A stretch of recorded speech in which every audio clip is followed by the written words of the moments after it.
আসসালামু আলাইকুম। শুরু করছি কয়েকটি নক্ষত্র নিঃশেষ উপন্যাসের পঞ্চম পর্ব। লেখনীতে তেজস্মিতা মুর্তজা। আজ সেতু সন্ধ্যার পরে গিয়ে বসলো বারান্দায়। নয়নতারা, দিবা এবং ঋতু প্যাকিং চলছে। হাত ভোর মেহেদি পড়েছে তিনজন বিকালে। এখন তা শুকিয়ে কিছু ঝরে পড়েছে, কিছু খুঁটে খুঁটে তোলা হচ্ছে নখ দিয়ে।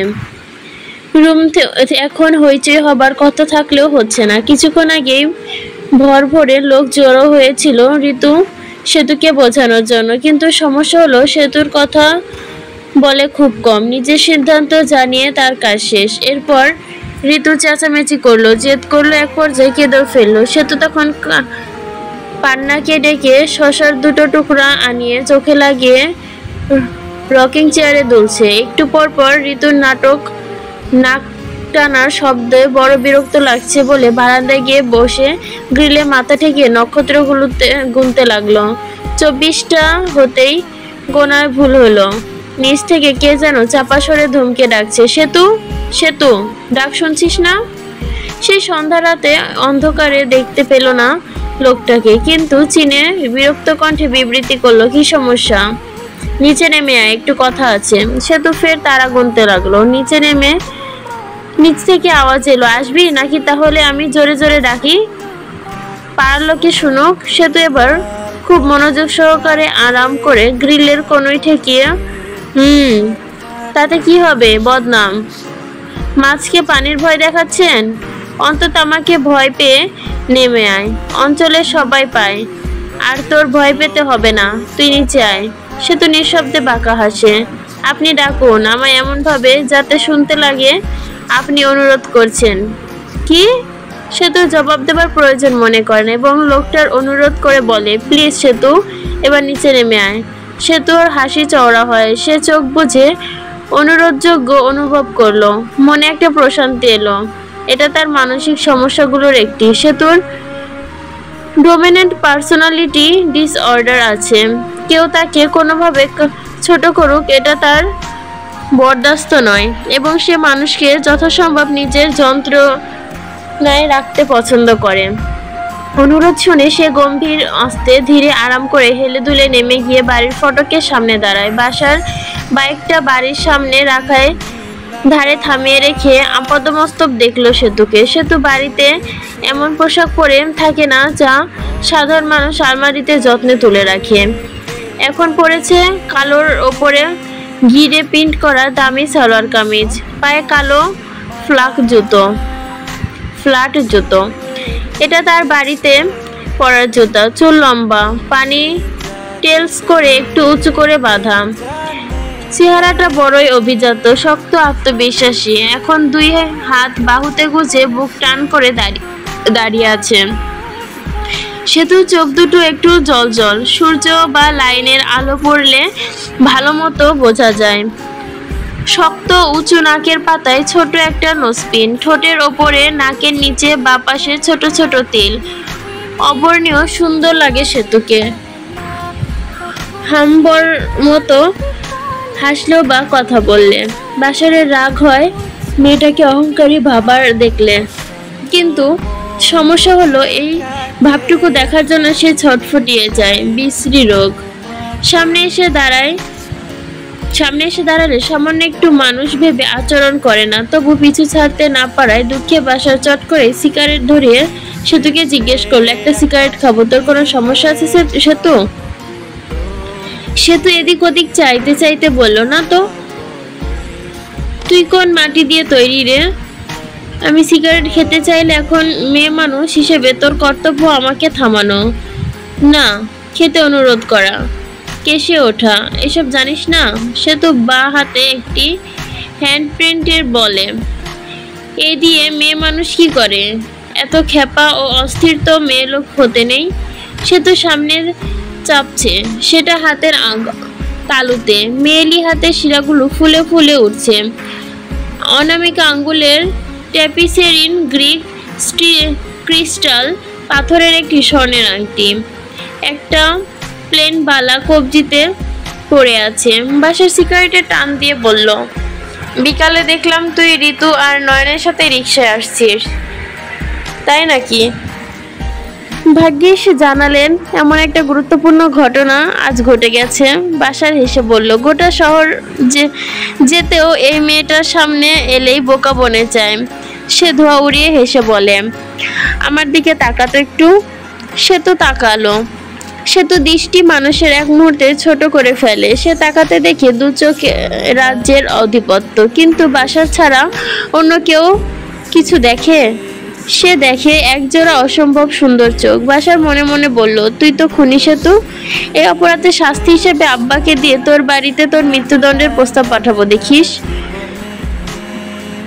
মুখে বলল, তুই জানিস আমি কে?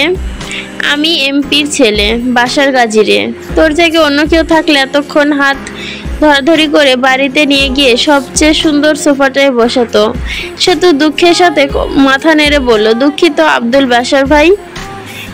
এই জগতে একমাত্র সেতু ছাড়া আমি আর কোনো বালব্যাটারেই পরিবুঝি না। আপত্তিকর কথা সেটা সেতু চিবিয়ে নিচু আওয়াজে বলল, শোনা গেল না বোধহয়। বাসার গম্ভীর মুখে নিচের ঠোঁট কামড়ে ধরে মাথা দুলিয়ে বলল, খুব ভালো তো। তা আবুল জি? আপনাকে খালি বাসার বলা পাপ। বাসার সৃষ্টিকর্তার নাম। সেই নামে কারো নাম থাকলে আব্দুল লাগাতে হয়। বাসারের বান্দা আপনি, বাসার না। মূলত আব্দুল শব্দটা গাধা গদ্ধ বোঝাতে ব্যবহৃত হয় আঞ্চলিকভাবে। বাসার তা বুঝে ঠোঁটে উল্টো করে মাথা নাড়লো, একটু তাচ্ছিল্য করে বলল, বুঝেছি জি ম্যাডাম। আপনি ধর্মের জ্ঞানও রাখেন নাকি? সেতু বুকে হাত রেখে একটু মাথা ঝুঁকিয়ে প্রশংসা করে বলল, নিজের তারিফ আর নিজে করব বলুন? তবু করি। আমি একজন সুবিধাবাদী পুঁজিবাদী লোক। সুবিধা মতো ধর্ম সহ সবকিছু জ্ঞানই রাখি। তোর আর আমার আব্বার জমবে ভালো। সে তো শুধালো, ডাকলেন কেন?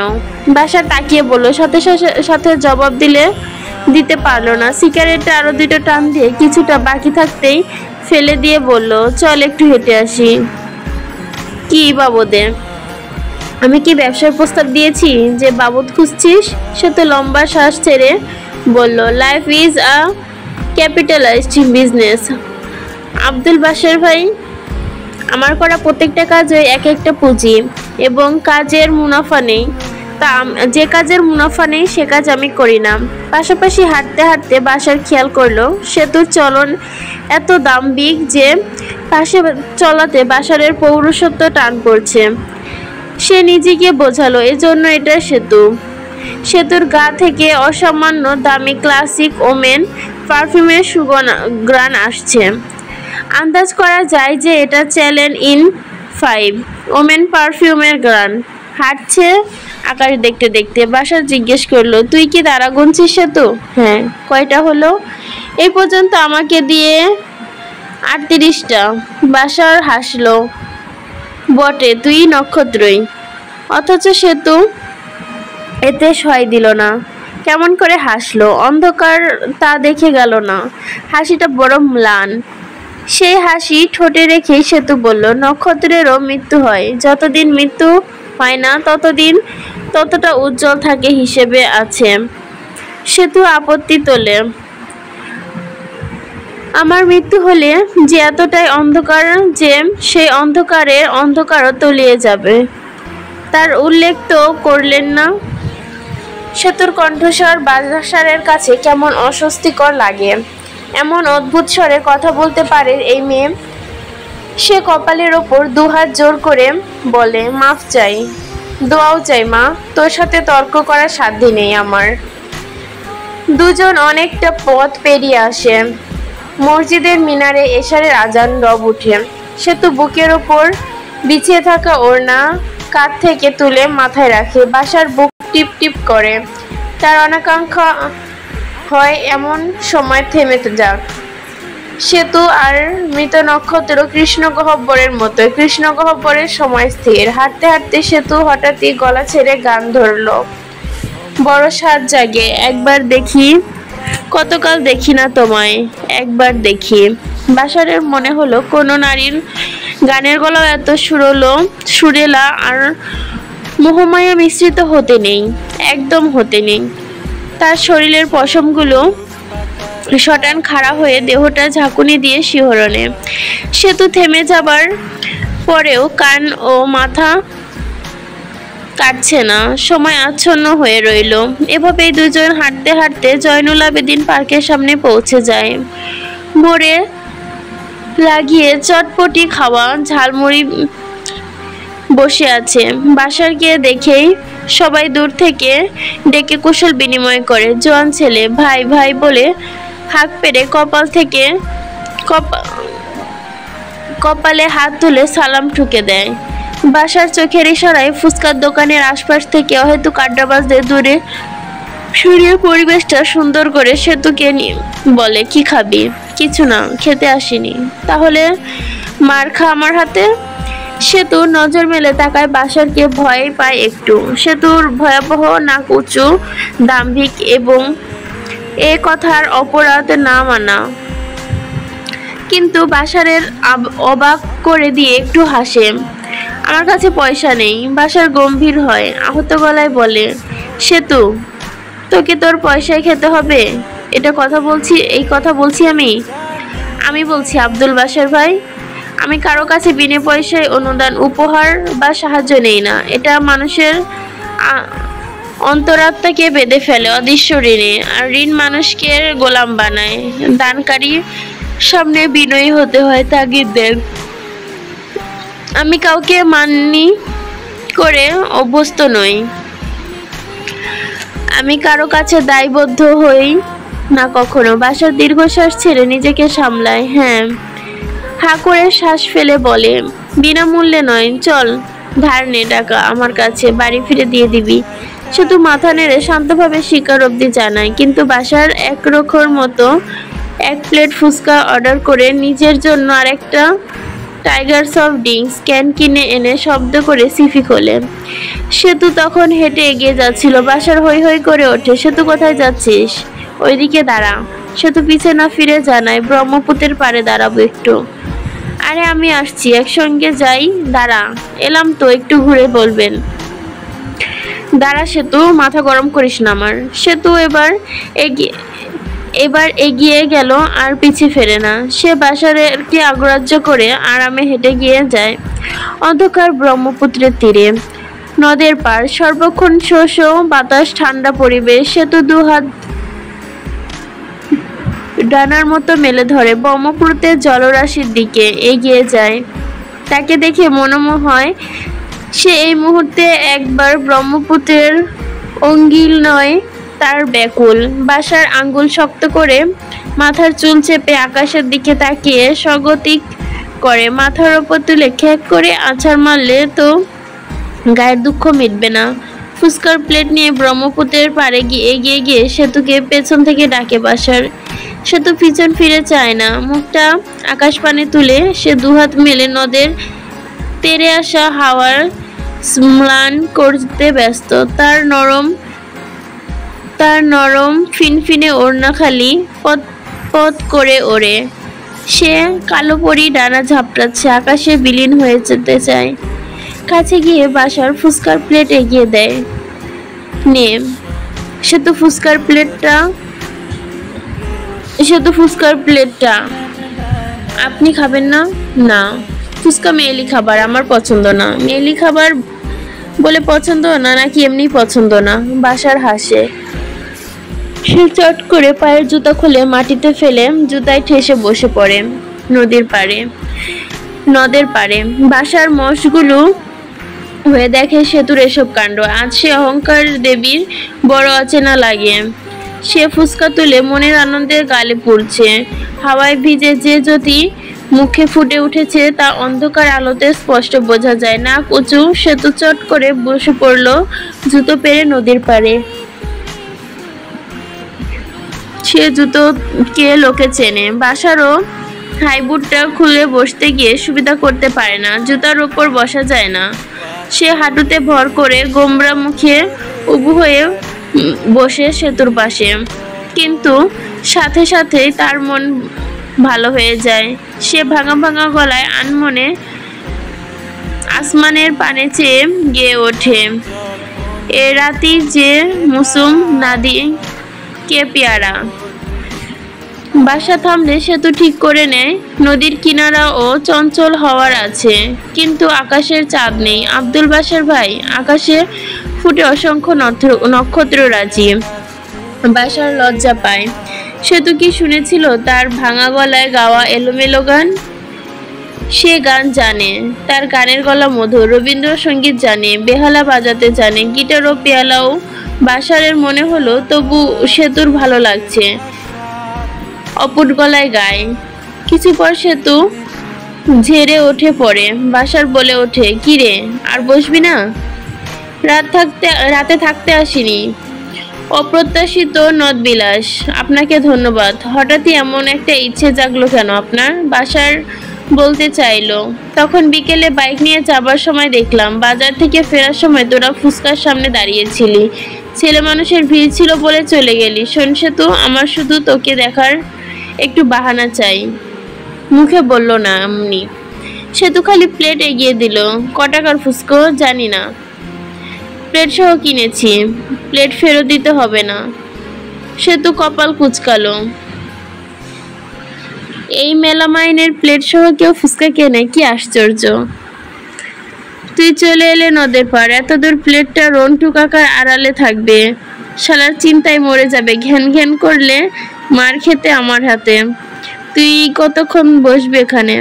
সে তো কয়েক সেকেন্ড বাসারের দিকে তাকিয়ে থেকে বলল, সবখানে হিরোগিরি, এখন এটা দিয়ে কি হবে? ফেলে দে না। প্লেটের জন্য এত মায়া তোর? মানুষ না হয়ে শালার ফুচকার প্লেট হলেও পারতাম। প্লেটের প্রশ্নই ওঠে না। প্লেটের কত দাম দিয়েছেন? যান, প্লেট ফিরিয়ে দিয়ে আসুন, তার বদলে সব টাকার ফুচকা নিয়ে আসুন। বাসার বাধ্য ছেলের মতো প্লেট নিয়ে চলে যায়। এক থলে ফুচকা কিনে নিয়ে এসে সেতুর হাতে দিতে বলে, তুই নাকি কারো পরোয়া করিস না? কার জন্য নিচ্ছিস এগুলো?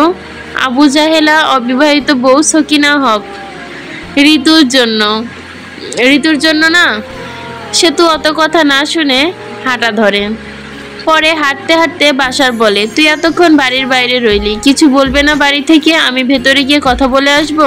সেতু বাসারের দিকে চোখ তুলে তাকায়, যে বলে, in my case there is no change to be a hero dear. বাসার দীর্ঘশ্বাস ফেলে নিঃশব্দে হাসলো। সেতুর স্থলে অন্য কেউ হলে এতক্ষণ এক একটা শব্দে এক একবার লাশ পড়ে যেত। অথচ সবলীলায় সে মেয়ে দুঃসাহসী আচরণ করে যাচ্ছে। বাসারের রাগ হচ্ছে না, বাসার বরং হেসে গান ধরলো, তুই আমার রানী, আমি তোর রাজারে, পাবি না আমার মতো বাংলা বাজারে, পরে নে বেনারসি পালকি সাজারে। আমি তোর হিরো, আমি তোর হিরো, আমি তোর হিরো, বাকি সব হুমুন্দির পুত জিরো। সে তো মাথা দলিয়ে বলল, আপনি বলুন তো, আপনার বিশ্বাস বাড়ি থেকে আমার সামান্য একটি ইভিনিং ওয়াচের জন্য কিছু বলবেন? ভালোই, বই হয়ে একবার শ্বশুর বাড়ি আই, টের পাবি। সে তো ঠোঁট বক্র হাসলো, বিয়ে আমার সিস্টেম সাপোর্ট করে না আব্দুল বাসার ভাই, আমাকে শাসন করার সুযোগ আমি কাউকে দেই না। বাসার এ নিয়ে আর কিছু বলল না। বাড়ির কাছাকাছি পৌঁছে বলল, তোর কাল ভার্সিটি আছে? কাল এক কাজে কলেজের সামনে যেতে হবে। কাল তাহলে দেখা হবে তোর সাথে। কলেজে যাবি তো? সেতু বলল, না। কেন? ট্যুরে যাচ্ছি আমি। বাসায় লাফিয়ে উঠলো, তুই ট্যুরে যাচ্ছিস? আপনার বিশ্বাস হচ্ছে না? কারোই না হবে না, এই জন্যই যাচ্ছি। বাড়ির সামনে পৌঁছে বাসার বলল, যা, ধারের টাকা শোধ করবি, পয়সা নিয়ে আয়। 1 মিনিট দাঁড়ান, আমি এক্ষুনি আসছি। সেতু বলতে বলতে দৌড়ে ভেতরে যায়। বাসার গলা তুলে বলে, যা যা, আজ পয়সা না নিয়ে যাব না। সেতু দৌড়ে দোতলায় ওঠে। ঋতুর হাতে ফুচকার থলে দিয়ে বইয়ের ভাঁজ থেকে টাকা বের করেই শোনা যায় নিচে বাইক স্টার্ট দিয়ে কয়েক সেকেন্ডের মধ্যে বাইকটা ধুলো উড়িয়ে চলে গেছে। সেতু দৌড়ে বারান্দায় যাবার আগে বাসার গন্ধটা বাইকের বেগের সাথে সাথে উড়ে গেছে। সেতু নির্বাক চেয়ে থাকে রাস্তার পানে। লোকটা এমন ধুরবাজি করে চলে গেল সেতুর সঙ্গে। তৎক্ষণাৎ রুমে এসে 3 পাগলি উৎসব শুরু করে ফুচকা খেতে লাগলো। ঋতু ফুসকা পেয়ে সব রাগ দুঃখ ভুলে গেছে। সে গলা তুলে সেতুকে জিজ্ঞেস করলো, কে রে? সুইট ভাই নাকি? সেতু স্থির পায়ে রুমে হেঁটে এসে বলল, তোদের গাড়ি কয়টায় রে? সঙ্গে সঙ্গে সকল হুলুস থুলুস থেমে গেল। ঋতু চোখ চমচম করে উঠল। তিনজনই উৎসুক হয়ে জানতে লাগলো গাড়ির সময় থেকে শুরু করে পুরো সফরে সুযোগ সুবিধা থাকা প্রকৃতি সৌন্দর্য। সেতু বিরক্ত হয়ে বলল, একজন একজন করে বল, কানে যানজট হচ্ছে। রাত 9টা বাজছে। সেতু ওয়ার্ডরোব থেকে নিজের তোয়ালে নিয়ে ওয়াশরুমের দিকে যেতে যেতে বলল, আমার একটা সিট হবে তো? ঋতুর দম আটকে গেল। পাগলি কেঁদে ফেলল। হবে না মানে কি? তোকে বললাম না, তুই চাইলে দুটো সিট তুই একা পাবি, কারো পাশে বসে যেতে হবে না তোকে। আম্মা আম্মা গো, দম ফুরিয়ে এলো ঋতুর। তোর পছন্দ মতো আমার একটা পোশাক বের করে দে। ঋতুর অর্ডার করে তোয়ালে নিয়ে ওয়াশরুমে দরজা আটকালো। খুশিতে ঋতুর চোখ ঝকঝক করে উঠল। খাওয়া দাওয়া বাদ দিয়ে দিবাকে টেনে তুলে আলমারি তন্ন তন্ন করে ফেললো সেতুর আজ পরার মানানসই পোশাক বাছতে। রাত 10টায় কল এলো। তন্নি বেগম দৌড়ে এলেন নয়নতারার কাছে। নয়নতারা কল রিসিভ করে চিনতে না পেরে সালাম দিয়ে বলল, কে? আমায় কি তুমি চিনবে? সাক্ষাৎ তো হয়নি কখনো তোমার সাথে। শোনো নয়নতারা, শাড়ি পরে এসো, চেনা জানা করে দেব। অদ্ভুত সুন্দরী নারী কণ্ঠ। নয়নতারা আন্দাজ শক্তি ভালো। তার মনে হলো এটা অ্যানি ভাবি। কিন্তু রাতের সফরে শাড়ি পরা কেন? বড় ঝামেলা হবে। তন্নি বেগম বললেন, সবাই বললে তুইও পরবি, কোনো ঝামেলা নেই, সুন্দর করে পরিয়ে দেব। নয়নতারা চোখ ছোট ছোট করে বলল, তোমার এত আগ্রহ কেন আমায় শাড়ি পরাতে? তিন্নি বেগম গম্ভীর মুখে পিছু ফিরে একটু হাসলেন। মেয়েরা ভালো, মেয়েদেরকে শখের পুতুল। নয়নতারা লজ্জায় রাঙা হলো। দাদু এসে যোগ দিল শাড়ির বাছাইয়ের কাজে। মোটামুটি একটা কঠিন সলা পরামর্শ করে দুজন মিলে একটা হালকা জামদানি শাড়ি বাছাই করলো। বহন করতে সুবিধা হবে। কোনো এক ছুটিতে বাড়িতে ফেরার পথে শাড়িটা ওয়াসিম হক কিনে এনেছিলেন। কখনো পরেনি তন্নি বেগম, তোলা ছিল। আজ নয়নতারার জন্য বের করে আনলেন। কুচি ধরলেন রুবিনা। মনের সমস্ত শখ মিশিয়ে তন্নি বেগম শাড়ি পরাতে লাগলেন নয়নতারাকে। এমনি করে বালিকাদের শখের পুতুল সাজায়। এমন আদুরে আর মনোযোগী দেখলে তন্নি বেগমের মুখখানা নয়নতারা টুপ করে চুমু খেয়ে মায়ের আদুরে গালে। তন্নি বেগম চোখ চিকচিক করে উঠল। তিনি চোখ ভরে দেখলেন মেয়েকে। নয়নতারার দিকে তাকিয়ে হক সাহেব থামলেন। একটা পরীর কন্যা দোতলা সিঁড়ি বেয়ে নেমে আসছে। দেখা যায় ওই রূপসী কন্যা কার? হক সাহেবের বড় অবাক হলেন। আজকের আগে তিনি কখনো খেয়াল করেনি ছোট নয়নতারা কবে যেন শাড়ি পরার বয়সী কিশোরী হয়ে উঠেছে। উনার মনে হলো এই কদিন আগে নয়নতারার মা নয়নের মাথায় দুটো ঝুটি করে স্কুলে পাঠিয়ে দিত। হক সাহেব নয়নকে পুতুলওয়ালা ছোট গোলাপি ব্যাগটা কাঁধে তুলে স্কুলে নিয়ে যেতেন। নয়নতারা ছোট আঙ্গুলগুলো তার আঙ্গুলকে আঁকড়ে ধরে বুড় করে হেঁটে যেত। মেয়েরা এত জলদি বড় হবে কেন? হক সাহেবের মনে হলো মেয়ের বড় হওয়া বাপের জন্য মেয়ের সুখের নয়।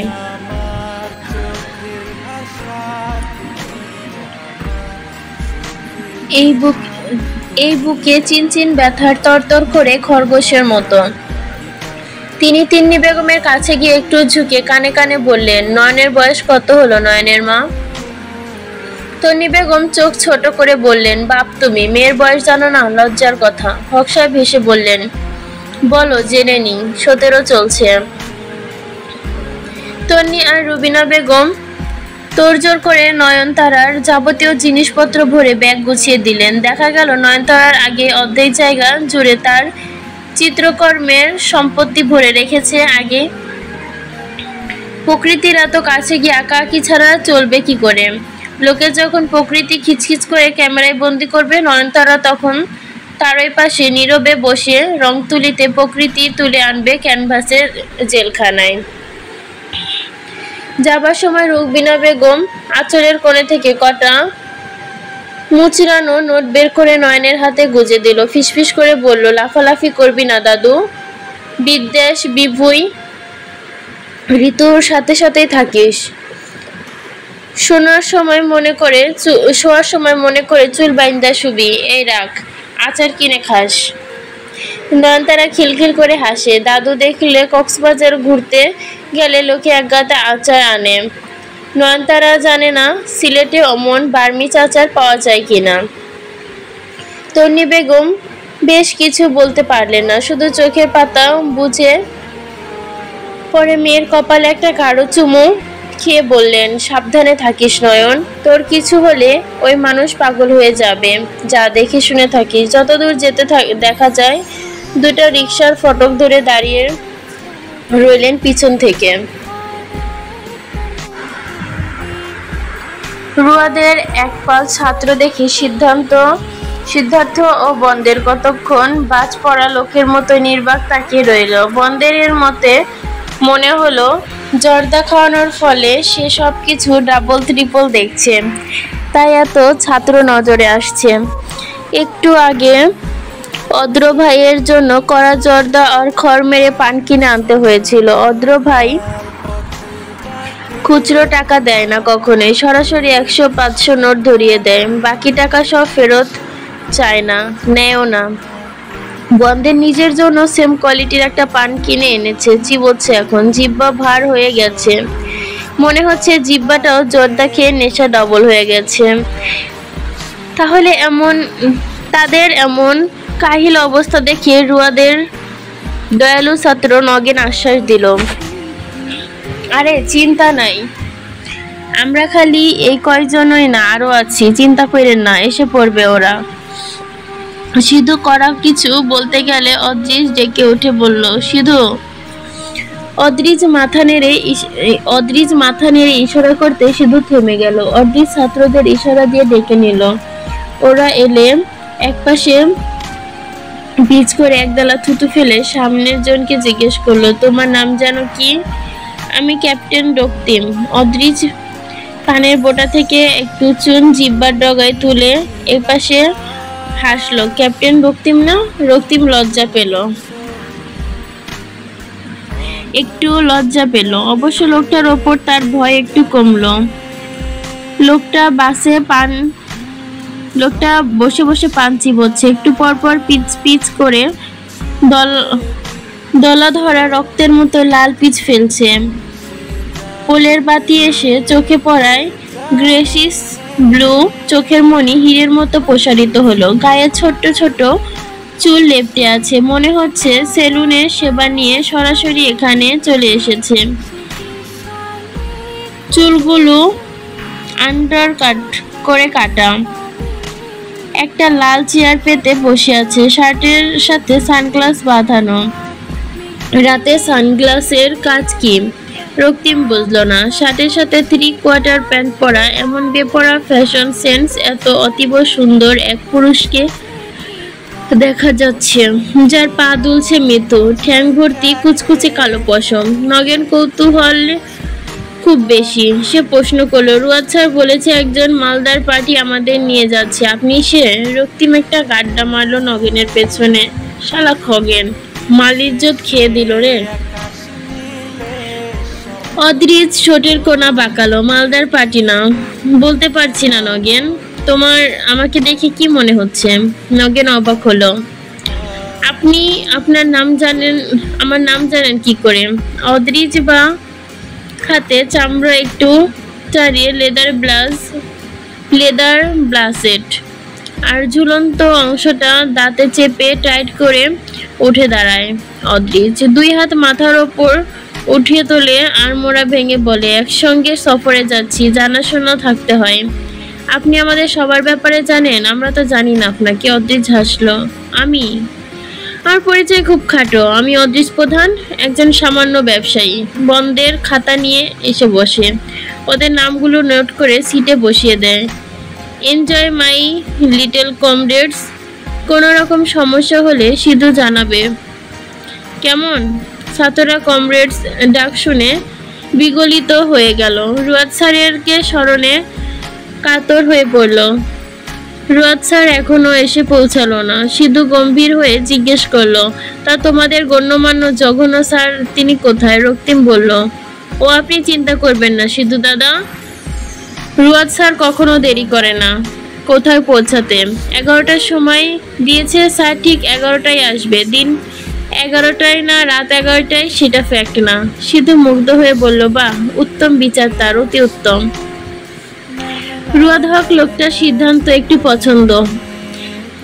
পছন্দ না। অদ্রিজ সিধুকে ডেকে এক মগ পানি আনালো। রাস্তায় ধারে খোলা জায়গায় বসে বসে পান ফেলে কুলি করে মুখ ধুলো। সারা শরীর চুলে ঘামে লেপ্টে আছে, মারাত্মক গা চুলকাচ্ছে। সিধু স্যারের কানে কানে বলল, স্যার আপনি কি পাগল হলেন? করছেন কি? রুয়াদ হকের তো এক বাস লাগবে। অদ্রিজ বলল, তা অবশ্যই লাগবে, আরেকটা বাস নিয়ে এসো। মাসকান্দার যাও। স্যার এখন? এটাই কিন্তু বাড়াবাড়ি। আপনি আবার শুরু করলেন। এমনিতেই এত লোকের থাকা খাওয়া, বাস ভাড়া, কত লাখ টাকা খরচ হচ্ছে, হিসাব আছে? অদ্রিজ সিগারেট ধরতে ধরতে বলল, আরো অনেক যেতে চেয়েছে, টাকার জন্য আসেনি। সবাই যাবে, চলো গাড়িতে ওঠো। মাসকান্দার থেকে এই অসময়ে এমন সফরের জন্য বাস ভাড়া করে দ্বিগুণ পয়সা গুনতে হলো। অদ্রিজ ড্রাইভারকে ডেকে আলাদা করে একটু কথা বলে নিল। কি বললো? তবে ড্রাইভারের চোখ চকচক করে উঠলো। রিক্সা থেকে নামলো নয়নতারা ও হক সাহেব। শাড়ি পরা এক নারী এগিয়ে এলো তাদের দিকে। পরনে তার এক রঙা গাঢ় মেরুন রঙের কটন সিল্ক শাড়ি। শাড়িতে পার নীলের ওপর সোনালির অংশ খচিত, ব্লাউজ নীল, হাতার কিনারায় সামান্য সুতোর কারুকাজ, চুলগুলো হাত খোপা করা। তবু এত সুদর্শনা দেখতে নারীটিকে দেখে নয়নতারা বুঝলো এটাই এনি। এনি মৃদু হেসে হক সাহেবকে সালাম দিয়ে বলল, আমার ওপর একটু ভরসা রাখার জন্য ধন্যবাদ, আসুন আমার সঙ্গে। বাসে তখনও তেমন লোক ওঠেনি, সবাই বাইরে ঘোরাফেরা করছে, অনেকেই আসেনি স্পটে। নয়নতারা হাত ধরে নিয়ে গিয়ে সামনের সিটে বসালো এনি ব্যস্ত যত্নে জিজ্ঞাসা করলো, এই সিটটা চলবে তারা? নয়নতারা আনমনা হয়ে মাথা নাড়ল। কি আশ্চর্য, কেউ তাকে এর আগে কখনো তারা ডাকেনি। সে কখনো উপলব্ধি করেনি তার নামে যে নক্ষত্র আছে। সবাই তাকে নয়ন ডাকে, চোখে সীমাবদ্ধ রেখেছে। আজ নয়নতারা এনিকে দেখে গেল শুধু। সে অবাক হলো যে এর আগে সত্যি তার খেয়াল হয়নি। নয়ন বাদ দিয়ে এখন একটি তারা, মহাকাশের নক্ষত্র। হক সাহেবের পকেট ঝেড়ে 1000 খানেক টাকা নয়নতারার কোলে রাখলেন।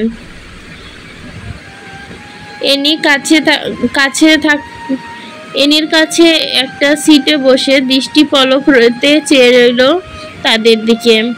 নয়নতারার চোখ বড় বড় করে বলল, বাবা, এত টাকা? আমি কি করবো এত টাকার? দূরের পথ, খালি হাতে বেরোতে নেই, রেখে দে। ওইসবে নতুন নতুন ভোজ শখের জিনিস পাওয়া যায়, কিনবি, মন চাইলে কিছু কিনে খাবি, রেখে দে। বাবার ধমকে আজ অন্য কিছু। নয়নতারার বুকের ভেতরে একটু কেমন জানি করে উঠল। আজ প্রথমবার বাবার ছোঁয়া কেড়ে একে অনেক দূরে পা বাড়াচ্ছে। আজ কেন বাবা নামক করা মানুষটা বড্ড অন্যরকম লাগছে। কি আশ্চর্য! তেজস্বী মুখখানা কেমন বাচ্চাদের মতো চিন্তিত দেখাচ্ছে। বাবা কি চাইছে নয়নতারা ফুপিয়ে উঠে চেহারা খারাপ করুক? হক সাহেব নয়নতারাকে নরম হাত দুটো ধরে আস্তে আস্তে বললেন, সাবধানে থাকবি নয়ন, অচেনা জায়গা, খবরদার দলছুটো হবি না। পানির কাছে সাবধানে থাকবি, পাথরের পথে দেখে শুনে হাঁটবি। সচরাচর নিজের অন্তরাত্মার কাছে মানুষ প্রতারিত হয়। আজ নয়নতারার সেই দিন। আজ হঠাৎ করে তার মনে হলো সে নিজেও জানে না যে তার কঠোর বাবা এতটা ভালোবাসে তাকে। কিন্তু তার সন্দেহ জাগলো, বাবা বোধহয় তার চেয়ে খুব জিতে আছে। আর এই প্রতিযোগিতায় এখন সব হইচই করে উঠছে লাগলো। হক সাহেবের প্যান্টের পকেটে থেকে আরো 2টা নোট বের করে দিয়ে বললেন, রেখে দেখলো।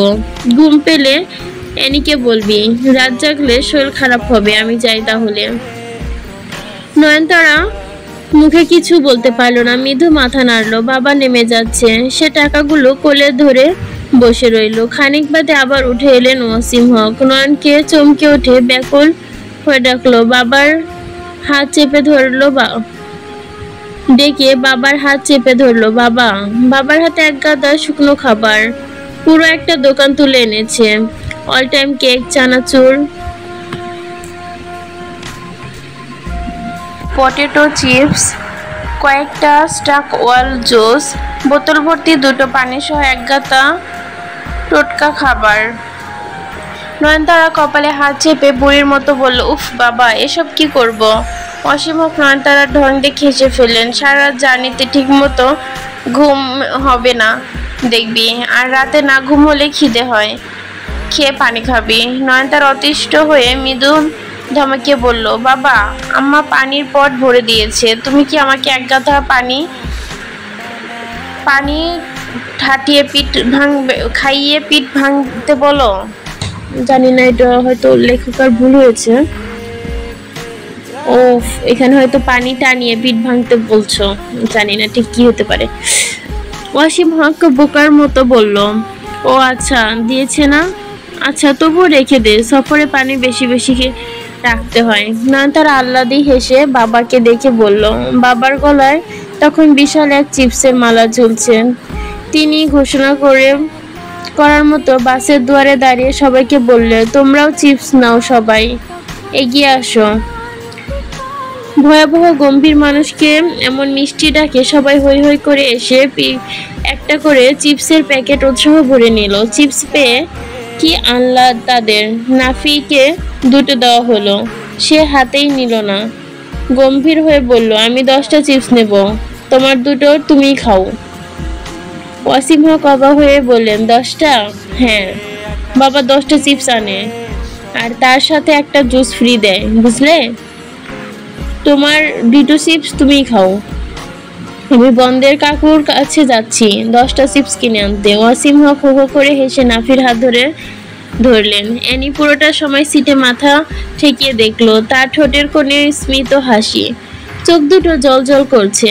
সে ছোট বালিকার মতো করে ডেকে উঠল, আঙ্কেল, আমাকে চিপস দিলেন না তো, আমাকে একটা চিপস দিন। কিবা ছিল অ্যানির কণ্ঠে। ওয়াসিম হক থমকে গেলেন। অ্যানিকে চিপস পেয়ে সঙ্গে সঙ্গে ঠোঙা খুলে বাচ্চা মেয়ের মতো সবুজ পটেটো চিপস খেতে লাগলো। তাকে দেখে মনে হলো অমৃত খাচ্ছে, চোখ মুখে নিষ্পাপ তৃপ্তি। ওয়াসিম হক নাফিকে নিয়ে গিয়ে 1 ডজন চিপস আর সাথে কি কিনে ফিরলেন। নয়নতারার সামনে এসে এক পাতা ওষুধ দিলেন, এই নে বমির ওষুধ, বমি টমি হলে সঙ্গে সঙ্গে খেয়ে চোখ বুজে শুবি, আমি যাই তাহলে। নয়নতারা জবাব দিতে পারলো না, চুপচাপ বাবাকে নেমে যেতে দেখলো, কিন্তু বাবা গেল না, আবার ফিরে এলো। কিছুক্ষণ কিছু বললো না, শুধু দেখলো নয়নতারাকে, এরপর আস্তে করে নেমে গেল। নেমে কি আবার ফিরে তাকালো। নয়নতারা তখনও চেয়ে থাকে বাবার চলে যাওয়ার পানে। গাড়ি ছাড়ার কথা রাত 11টায়, রুয়াদ এলো 11টা 43 মিনিটে। তার সাথে একটা সবুজ জামদানি শাড়ি পরিহিতা সুশ্রী যুবতী। ছাত্ররা হতবাক হয়ে গেল। রুয়াদ স্যারের কোনো রমণী থাকতে পারে না, এটা কে তাহলে? এই বিস্ময়কর ঘটনায় তারা হতভাগ্য হয়ে যায়। তার আগে রুয়াদ স্যার ডান হাতে তালুতে সাদা ব্যান্ডেজ দেখা গেল, দুপুরে ছিল না। তারা ব্যাকুল হয়ে পড়ল। সাদা ধবধবে পাঞ্জাবি পায়জামা পরে হেঁটে আসছে স্যার। ছাত্ররা মোহিত নয়নে চেয়ে রইল। দূর থেকে রুয়াদ স্যারকে দেখতে লাগতে অর্জুন রামপাল তেমন, মাথা তোলা উচ্চতা, শরীর কঠোর, চোখ দুটো চেহারার গড়ন, চোখ রিমোটের একটা অসামান্য দাড়ি, দামের ঘড়ি পকেটে ফ্লিপ। এই ঘড়ির ব্যান্ড বিশ্বের সেরা ব্যান্ডগুলোর মাঝে একটা। এটা অনেকেরই পছন্দ। রুয়াদ 1 নম্বর বহিমান জীবনধারী, অথচ এই সিলিন্ডার রঙের সামান্য মূল্যবান ঘড়ি তার হাতে দেখা যায়। সে কাছে আসতে দেখা গেল হাতে একটা ব্যান্ডেজ নয়, সাদা রঙের কাপড়, অগোছালো কোনো রকম ক্ষততে বাদ দেওয়া হয়েছে। স্যার, আপনার কাপড়টা নড়াচড়া করছে, মুখ দেখে মনে হচ্ছে সে জীবিত এবং বিরক্ত, এই প্রথম এই কাপড়ের কারণে।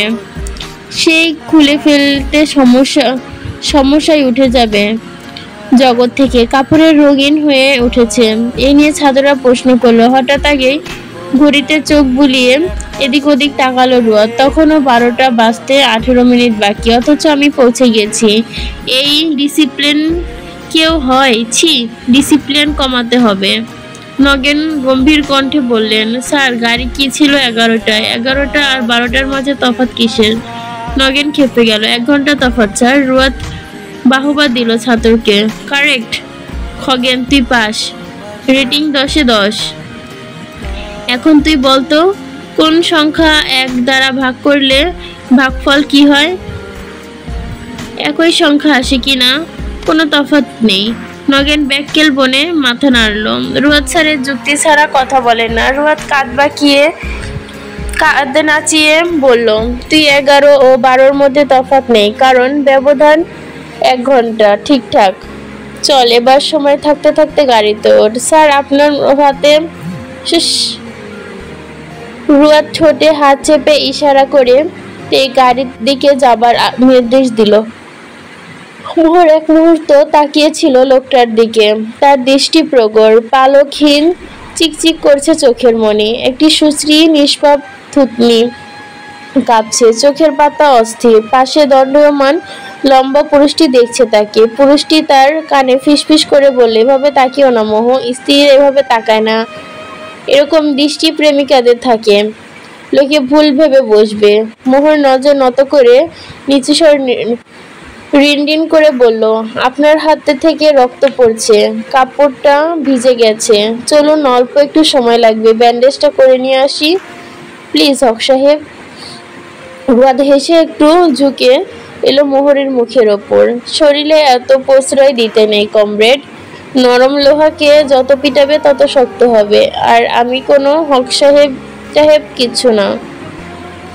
বললেন, এসব ডাকবে না আমায়। আমি রুয়াদ ইফতেজার। তোমার একটা কথা বলি। মোহর অস্ফুটভাবে বলে, কি? তোমায় ভীষণ সুন্দর লাগছে। রুয়াদ খানিকক্ষণ নিঃশব্দে চেয়ে হাসলো। কসম? এই কথা বললে লোকটা চলে গেল। মোহর মাথা নত করে হেসে ফেলতেও টুপ করে 2 ফোঁটা জল জমিনে পড়লো। ঘাসের ওপর শিশির টানার মতো জমে রইল। সেই শিশির দানার পাম মারিয়েই মোহর এগিয়ে গেল সামনে। শাড়িটা রুয়াদ ইফতেজার বিকেলে কিনেছে। তার পছন্দের সবুজ রঙের। সবুজ তাই প্রকৃতির রং সবুজ তাই। মোহর শাড়িটা হাতে নিয়ে অনেকক্ষণ ঠায় দাঁড়িয়ে রইল। তার বুকের মাঝে বিশ্রী এক শক্ত পিণ্ড শ্বাসরোধ করে রেখেছে। সে অনেকক্ষণ শ্বাস নিতে পারল না। অনেকক্ষণ পর আস্তে আস্তে হেঁটে রুয়াদকে দরজার সামনে দাঁড়ালো। দরজায় অল্প ভেজাতে রুয়াদ পাজামা খুলে লুঙ্গি পরছে। মোহর বলল, ভেতরে আসবো হক সাহেব? এসো। রুয়াদ চোখ তুলে তাকালো মোহরকে। শাড়ির বুকের ওপর 2 হাতে জড়িয়ে আছে। রুয়াদ বলল, শাড়ি পছন্দ হয়নি? না হলে কিছু করার নেই। জীবনে প্রথম শাড়ি কিনলাম। তোমাকে কি নিয়ে কি ভুল হয়েছে? আমার পছন্দ ভালো না। মোহর আস্তে করে জিজ্ঞেস করলো, শাড়ি এনেছেন কেন? আমি কি শাড়ি পরি? রুয়াদ গামছা গলায় ঝুলাতে ঝুলাতে বলল, আজ পরবে। দেখা দরকার শাড়িতে তোমায় কেমন লাগে। মোহর শাড়িটা নিয়ে হাতে নিয়ে গুটি গুটি পায়ে এগিয়ে রুয়াদের কাছে যায়। কিন্তু রুয়াদ হেঁটে চলে যাচ্ছিল, সে টের পায়নি। মোহর কাছে আসতে মোহর সঙ্গে সঙ্গে রুয়াদের গলার গামছা মুঠো ধরে রুয়াদকে থামালো। দাঁড়ান। রুয়াদ আত্মসমর্পণ করার মতো হাত উঁচিয়ে তোলে। তার চোখের দিকে তাকালে তাই মোহর মুখ উঁচিয়ে তাকাতে হয়। তার উচ্চতার তফাৎ বেশ। রুয়াদ স্থির দৃষ্টিতে তাকিয়ে রইল মেয়েটার দিকে। মোহর জানালো, আপনার শাড়ি পরবো না আমি। আমার শাড়ির অপরাধ কি? জানি না। রুয়াদ হতাশ হয়ে ঠোঁট উল্টালো। জবাবে যুক্তি নেই। নেই তো নেই, আমি পরবো না আপনার শাড়ি। জেদের সাথে কথা বলে শাড়ি নিয়ে রুয়াদ রুম থেকে চলে গেল মোহর। এরপর রুয়াদ গোসল করে 4টে খেত সন্ধ্যার পর কোথাও বের হয়েছিল। রাত 10:30টার ফিরে সোজা গোসলে ঢুকেছে। বেরোবার সঙ্গে সঙ্গে দেখে ফেলল মোহর তার হাত থেকে রক্ত পড়ছে। বাথরুমে ঢুকে দেখলো গোসলের পানির সাথেও রক্ত গেছে। মোহর দৌড়ে গিয়ে রুয়াদের রুমে ঢুকলো। রুয়া তখন এক হাতে মাথা মুছতেছে গামছা দিয়ে। মেলে ফুপানোর শব্দ পেয়ে ফিরে তার সাথে সাথে থাপ্পড় তুলে এক ধমক মারলো। কাদার কি হয়েছে?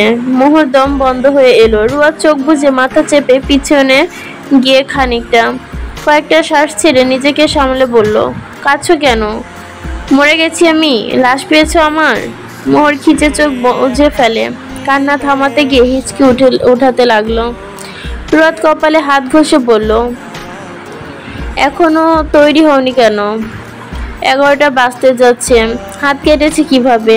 এত প্রশ্ন করবেন আমাকে? যা বলছি তাই করো, শাড়িটা পরো। মোহর বেরিয়ে গিয়ে আবার এলো। রুয়াদ কপাল কুঁচকালো। মোহর বিনা অনুমতিতে নির্দ্বিধায় লোকটার হাতটা টেনে সাদা এক টুকরা কাপড় বেঁধে দিল। রুয়াদ চুলের চুপচুপে পানি। এক হাতে মাথা মোছা হয়নি। গামছা তুলে মাথাটা মুছিয়ে দেই। না, তুমি গিয়ে তৈরি হও, মাথা মুছি আমি। আমি তো যাব না আপনার সাথে। লোকটার মুখে কঠোর মতো শক্ত হয়ে উঠল। মোহরের বাহু ধরে ঝাঁকুনি দিয়ে বলল, এই এই। মোহর দ্বিগুণ যেতে চেঁচিয়ে উঠল, কি করবেন আপনি? আমাকে মারবেন? বাড়ি থেকে বের করে দিবেন? যাব না আপনার সাথে। আপনি মাথা মুছবেন, আমাকে বলবেন কিভাবে হাত কেটেছে, তারপর যাবার পথে আগে হাতে কোথাও থেকে ব্যান্ডেজ করাবেন, তবেই যাব, নয়তো যা পারেন করুন। রুয়াদ চোখ বুজে লম্বা শ্বাস টেনে নিয়ন্ত্রণ করে বলল, মাথা মুছে নিচ্ছি আমি, যাবার পথে ব্যান্ডেজ করে নেব, তুমি শাড়ি পরো। রুয়াদ ব্যান্ডেজ করলো না। সে প্রতিশ্রুতি রক্ষায় অভ্যস্ত নয়। হাজার বলেও রিকশা থামানো গেল না কোথাও। মোহর বলল, আপনি কথা দিয়ে কথা রাখছেন না। রুয়াদ হাসলো। এটা একটি সূত্র কমরেডস, প্রতিশ্রুতি দেওয়া হয় ভঙ্গ করার জন্য। আমার হাতে কিছু নেই। তৃতীয় গাড়ি দেখে রুয়াদ হাসলো। গাড়িতে বসে ড্রাইভার সিগারেট টানছে। মোহর কাশতে লাগলো। গাড়ির আঁচল তুলে নাক চেপে ধরলো। রুয়াদ এক ধমক মারল। পুরুষ জাতির হয়েছে কি? লজ্জাজনক ঘটনা। ভাত মাছ রেখে এসব নোংরা খাবার কেউ খায়? তাও আবার লেডিসের সামনে? আসুন, আমার সঙ্গে আসুন। খবরদার এসব খাবেন না আর কখনো। চলুন আমার সাথে, মুখ ধুয়ে নিয়ে আসি। রুয়াদ ড্রাইভারের কাঁধ চাপড়ে তাকে নিয়ে নেমে বাসের অপর পাশে আড়ালে গিয়ে দাঁড়ালো। সেখানে রেশমি চেয়ার পেতে বসে হাত পাখায় বাতাস খাচ্ছে, নাক মুখ কুচকে বসে আছে। রুয়াদ ড্রাইভারকে বলল, কি সিগারেট খান আপনি? বিড়ি খাই। রুয়াদ নাক কুচকে বলল, তেজপাতা পুড়িয়ে টানবেন, তাই ভালো হইবে, সর্দি হবে না। একটা বেনসন কিনে আনুন। দিন যান, আমি একটু বসি। এগিয়ে গিয়ে রেশমির পাশে চেয়ারে বসলো। রেশমি কটমট করে তাকে দেখতে লাগলো। একটা ঝগড়ার প্রস্তুতি নেওয়া দরকার। কিছুক্ষণের মাঝেই এই লোকটার সাথে ঝগড়া লাগাবে নিশ্চিত। ড্রাইভার সিগারেট এনে ড্রাইভারের কাছ থেকে দেশলাই ধরে সিগারেট জ্বালিয়ে প্রাণ ভরে টানছে রুয়াদ। ড্রাইভার মনে হলো সে বাংলা ভুলে গেছে, তাই কোনো কথা বলতে পারছে না, কারণ বাংলা ছাড়া সে আর কোনো ভাষা জানে না। নয়তো মনের স্বাদ মিটে এই লোকটাকে একটু ঝাড়া দরকার। রেশমি মেয়ে মানুষ, তাকে দেখেই বোঝা যাচ্ছে সে সিগারেটের গন্ধে বিরক্ত হচ্ছে। তার চেয়ে সাথে লেগে বসে সিগারেট টানছে এই লোক। হাতে আমার মরছে ধরা ব্যান্ডেজ। ড্রাইভার জিজ্ঞেস করলো, আপনার হাতে আবার কি হয়েছে? রুয়াদ জানালো, রং খেলছি। অত দামি রং ধুয়ে ফেলবো, তাই বউ কাপড় দিয়ে বেঁধে দিয়েছে যাতে রংটা ধুয়ে না যায়। সিগারেট শেষ করে বাকি অংশটুকু মাটিতে ফেলে পায়ে পিষলো। রেশমি একজন ভাবী ম্যাজিস্ট্রেট। সে স্বভাবতই খুব শৃঙ্খলতা প্রেমী, নিয়মবর্তী। রুয়াদের বেয়াল্লাপনা দেখে নাক কুচকে বলল, যে জিনিস এত যত্ন করে মুখে তুলতে জানেন, তা আবার পায়ে পিষে দেওয়া কেন? সিগারেটের বাতি নেভানোর জন্য ম্যাডাম। সিগারেটের বাত? রেশমি নাক শক্ত করলো। সিগারেটে আগুন পায়ে পিষিয়ে নিভাতে হবে কেন? রুয়াদ বলল, তো কি ফায়ার সার্ভিস ডাকবো? বলেই তো উঠে চলে গেল। এরকম অযৌক্তিক প্রশ্ন করা মেয়ে লোকের পাশে বসে থাকা অপরাধ। রেশমি রেগে গেল। বাস্তববাদী শিক্ষিতা মেয়ে, তাই সে ভাবতে বসলো, আসলেই পায়ে না পিষে সিগারেটের আগুন নেভানোর আর কি উপায় থাকতে পারে। চট করে রুয়াদের বলা কথাটা কল্পনায় এলো। একটা আধখাওয়া সিগারেটের আগুন নেভানোর জন্য প প করতে করতে ফায়ার সার্ভিসের গাড়ি ভরে ফায়ার সার্ভিস কর্মী এসে জমেছে। চারদিকে লোক জড়ো হয়ে একটা সিগারেটের আগুন নেভানো হবে। রেশমি সঙ্গে সঙ্গে মাথা ঝাড়া দিল। কি আশ্চর্য, সে কি সব ভাবছে। কটমট করে পেছনে থেকে রুয়াদকে দেখলো। ফালতু লোকের সাথে দুটো কথা বললেই মাথা গোলমাল হয়ে যায়। স্পটে এক কোণে একটি গাড়ি এসে থামলো। এমপি সাহেবের বড় ছেলে ব্যবহৃত গাড়ি। লোকমুখে প্রচলিত আছে আফজাল গাজী রাস্তার টেন্ডারবাজির 50 লক্ষ টাকা দিয়ে এই সাদা গাড়িটি টরা করোয়া এল্ডার্স হার্টবিট মাল কিনেছে। এই টেন্ডারবাজি তার কাছে ছিল ঠিকাদারির আবুল কালাম আজাদ মিন্টু হক, কিন্তু ভাগাভাগিতে আজমল মার্কাট করায় কালাম হকের সাথে রেষারেষি। বাপ বেটা মিলে লুটে খাচ্ছে অঞ্চলটা। গাড়িটা কম বেশি সবার পরিচিত। গাড়ি থেকে নামলো এমপি সাহেবের ছোট ছেলে বাশার সুইট। শুট শার্টের সাথে ব্লেজার কাঁধে ঝুলছে। হাত ঘড়ি পড়তে পড়তে নামলো বাশার। তার চোখে মুখে দারুণ খুশি। চোখে দুটো কাকে যেন খুঁজতে খুঁজতে পেল। বাস থেকে একটু দূরে খোলা মাঠের সামনে আকাশের পানে মুখ তুলে দাঁড়িয়ে আছে মানুষটি। বাশার উচ্ছ্বসিত হয়ে পড়ল, প্রিন্স ভাইয়া। আফজাল সাড়া না দিলে একটু বিরক্ত হলো বাশার। বড় ভাইয়া কই তুমি, বাইর হও। ওই তো সেতু, বললাম না ও সত্যি যাবে। ওর চোখ মুখ দেখলে আমি বুঝি ও কখন কি করবে। তুই ছিল পর্ব 5। তেজস্মিতা আপু অনেক পরে পর্ব দিলেও যখন পর্বগুলো দেয় মাশাআল্লাহ অনেক বড় করে দেয়।